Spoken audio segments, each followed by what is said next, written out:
What's up, man? Just got back from the store. Got some crazy good freaking discount items, man. Didn't go there for that, but Myers always got killer discount clearance items. I was actually expecting that stuff to go on clearance, so I kept looking for it. Got some trash bags. Put all those dead people in, apparently. But this video ain't about that. This video is about Purim, the celebration of the story of Esther. See, who is Esther and what is Purim is what you're asking right now if you're new to the movement. And if you're not new to the movement, you know about it, and most of you who know about it are not putting that knowledge to use, because it is what Trump, Le Pen, and many of these other people, Clintons, probably Obamas, are, right? What it is, I'm not going to draw out videos. You know, if you want to hear the point, we'll just get to it, and then I'll go into full details. They were in a nation once upon a time, the Jews, and people were like getting upset with the Jews for some reason. You know, like, you know, one bad Jew must have sold someone a bad loaf of bread. You know, that's all it was, of course. That's all it ever is. And then you gotta, there's some people need some money, but too bad I don't have any cash-ola on me.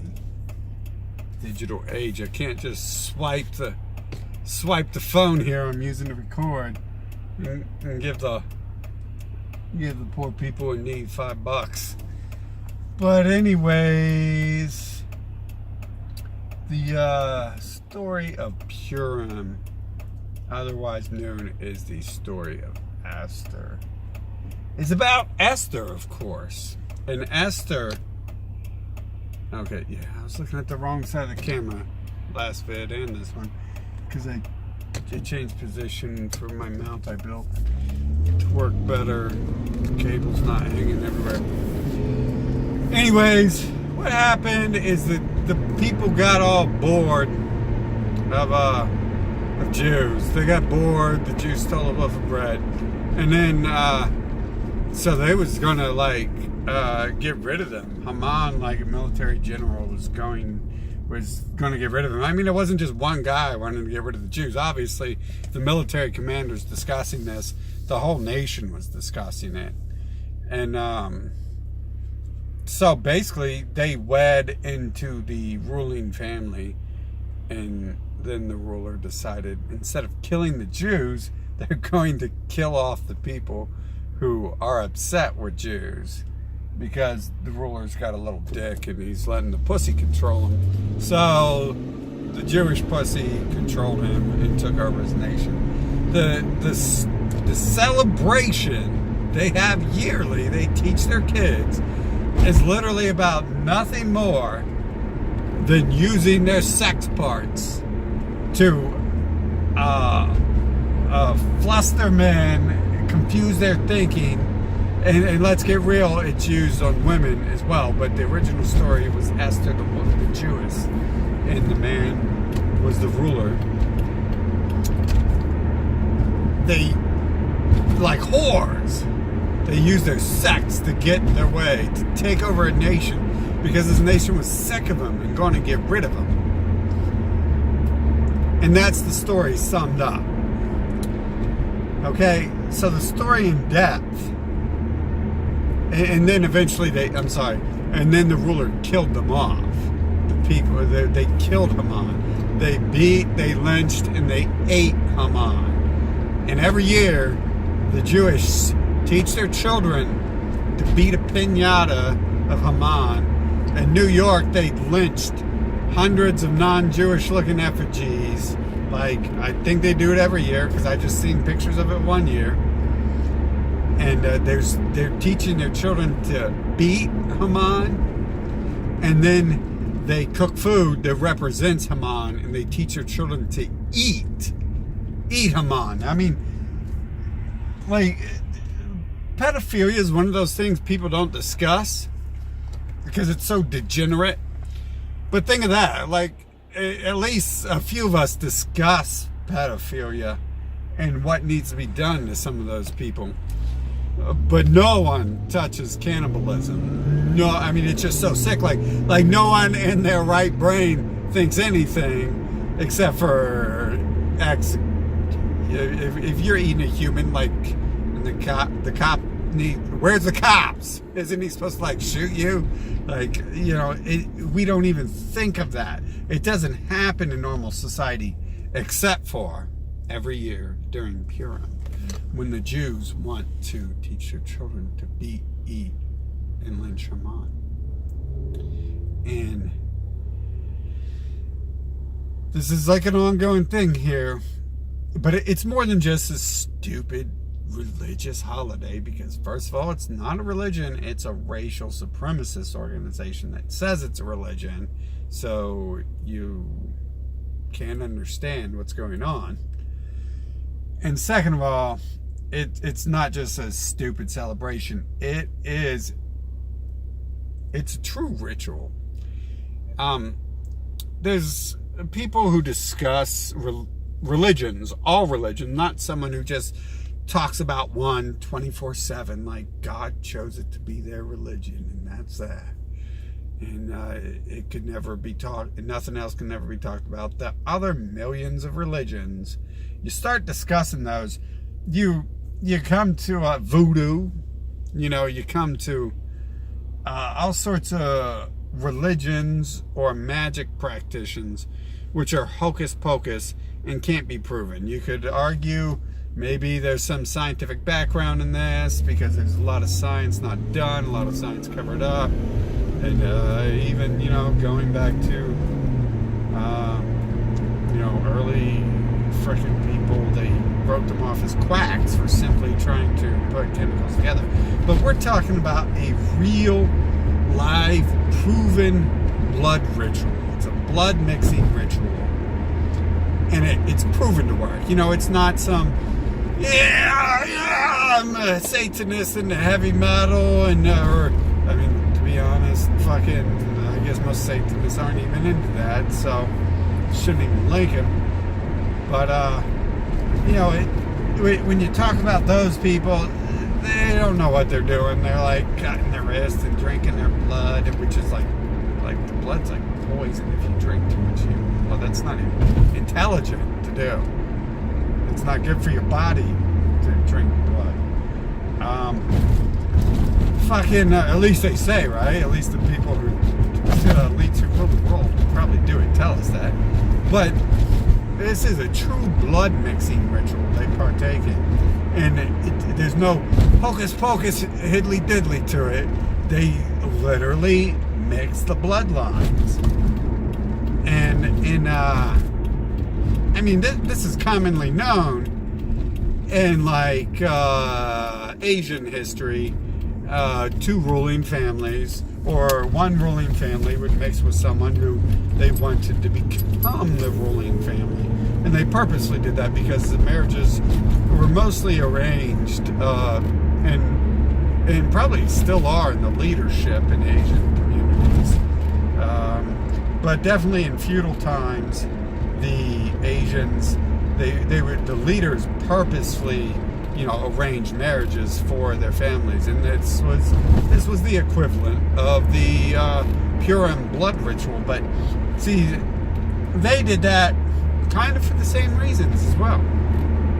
But most of the time, the Asians were smart enough that they weren't going to mix blood with the family that they were about to exterminate, and they wanted who's been oppressing them or robbing them or you know, nickel and diming them too much. They wouldn't do that. In the Asian community, Christianity. It's about, culture and loyalty and honor. I mean, if you would arrange a marriage with like Esther, and what happened with this Purim, the story of Esther, like the leader who married Esther would probably carry and kill himself to restore honor, but he would have to kill his children if he had children with Esther, because that would have been like, totally anti-honor to do this.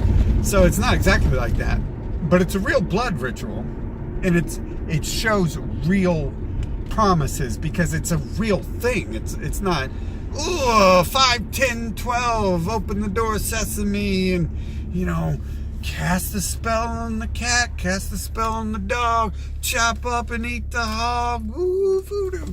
It's not like that. It's just they're simply mixing the blood. See, the Jews racial cult isn't about hocus pocus mostly. That's one of the reasons why I don't think the gematria has much root in anything. Because first of all, I'm good with numbers and it looks stupid. And second of all, it just looks stupid. And third of all, here we are discussing Purim, which is something that which takes about 10 seconds after you learn of it to understand that it's a fully effective ritual. There's no deep thought required to enact the Purim ritual. Now, it might take a minute to position a prostitute to marry your leader, like, someone were to marry Trump, like a mail order bride or something, which he seems to. Why is the only people he marries mail order brides? I mean, I guess American women are kind of fucked up, and you might just want to leave them and go somewhere else. But the one posed nude for Kabbalah eventually. I mean, and his children are all dating Jews. And what were they Jews to start with? And why did the one look like the Jew before the frickin' thing? Before the $500,000 in plastic surgery to make her look white.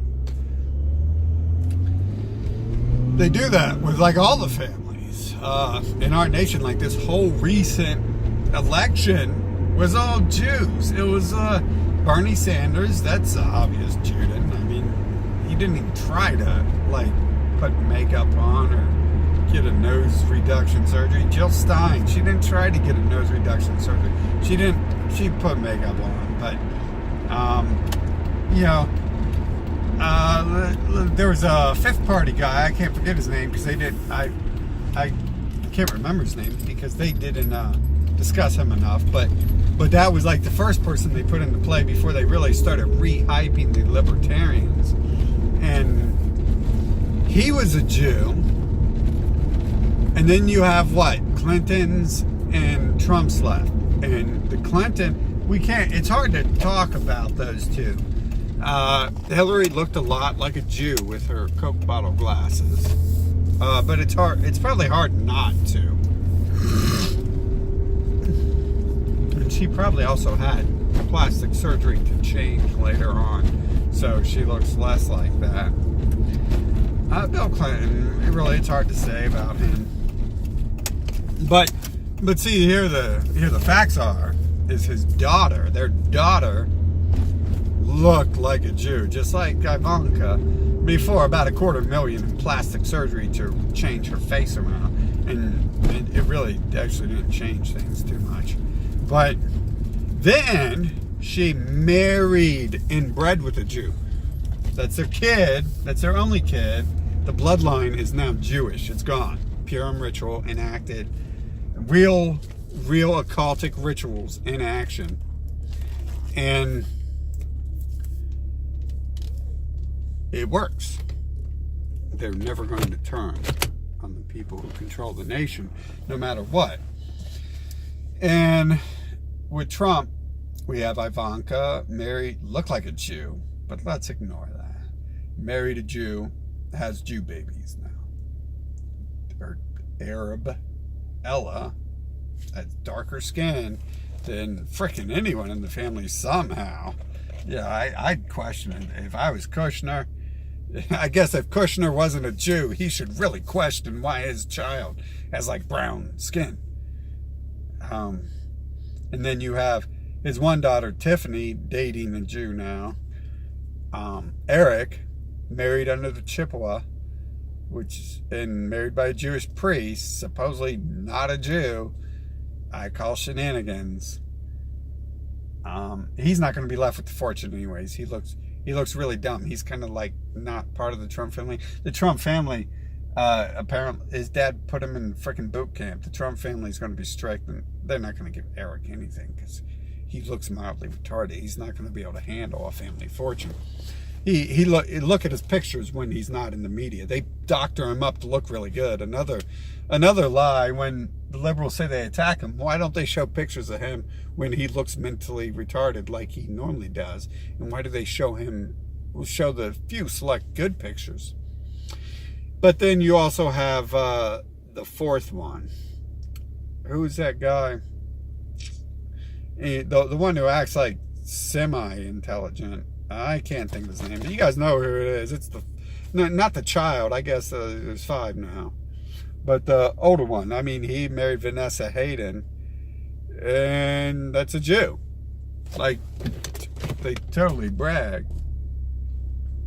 Well, in the article I read, they brag that's a Jew. And the Jews didn't go back on that either. They purposely later put out a story trying to go back that getting married by a Jewish priest under the Jewish Chippewa means you're fucking not a Jew. Okay, whatever. You get married by a Jewish priest, you're a Jew. Sorry, bro. You're a Jew. You don't need that shit. But they take over these nations through this Purim. And Marie Le Pen in France right now as well. She is bedding down with a Juden, and I mean, she has destroyed Front National single-handedly. Her and the other females. Why do they put females anywhere near Front National? I'll never know. But this one went against her dad, who named out the Jew, and now she's dating. Now she's like bedding down with the Jew, probably breeding with him and about to marry him. And totally wrecked the Front National, which could be said was started by Gulpe Borghese. And then, like I said, it was carried on by others, and her dad was one of the higher ups. But he named the Jew, and she told him to shut up. You could tell she was total opposition right then, but they enacted the Purim ritual either way. So he's with her, and she has babies with him. Like, she could never, ever say anything about the Jew because her bloodline's dead, except for the Jew. The Jew that's now her bloodline.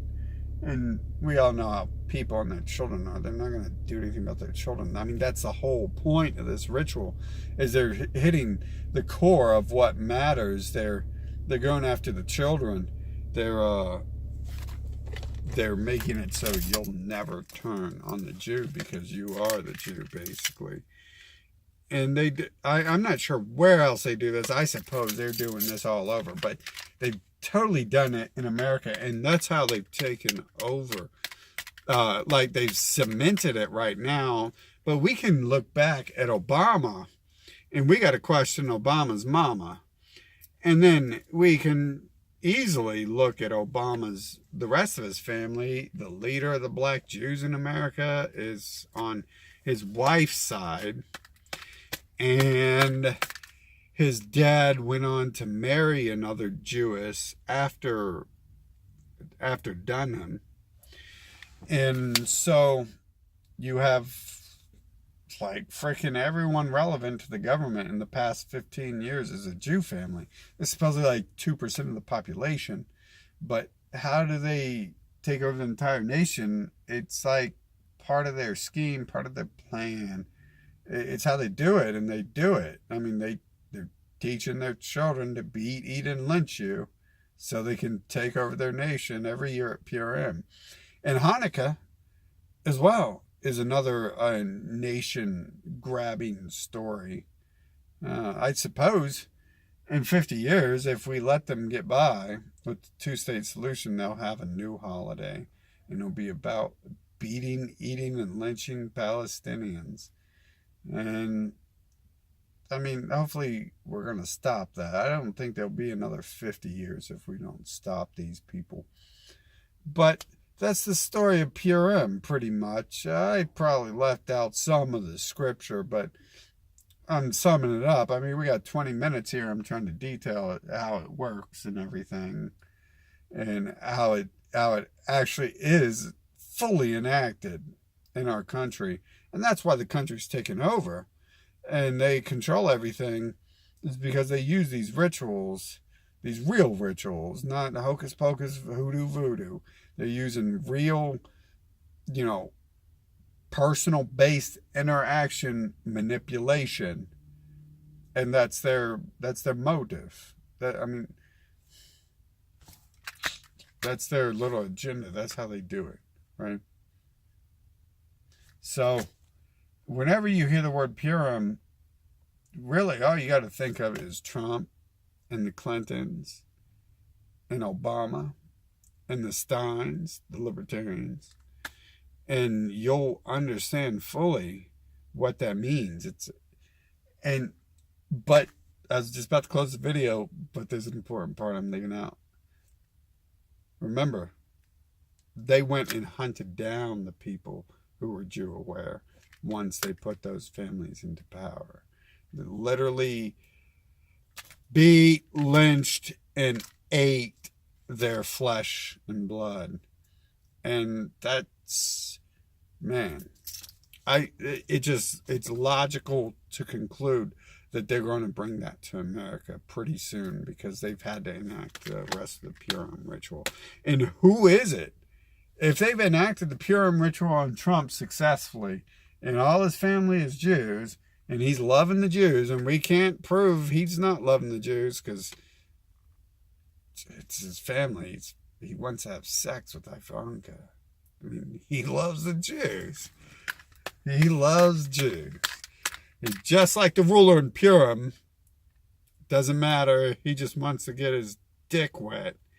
It'll be a Jew, ruin everything.